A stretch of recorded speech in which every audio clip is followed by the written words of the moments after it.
Welcome to the Banker Lamp. Please enjoy the video. Start by assembling all income and identity documents so you can complete your IKE accurately.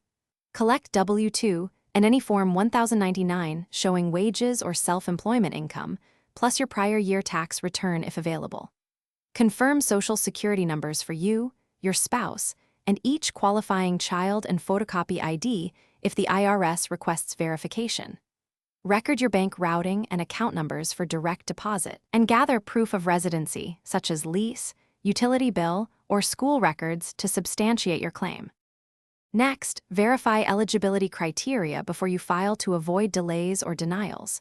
You cannot be married filing separately, and you must meet income and adjusted gross income limits for the tax year. Confirm the appropriate limit for your situation.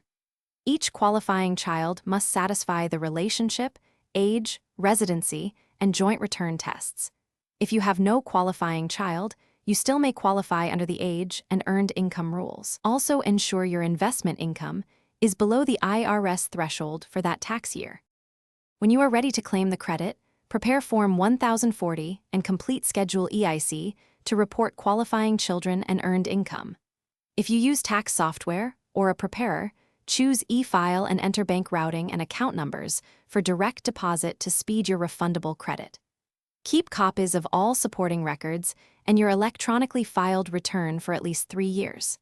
If your IKE was denied in a prior year, include Form 8862 when required to request reinstatement and respond. Thanks for watching. If this was helpful, leave a like and consider subscribing. See you next time.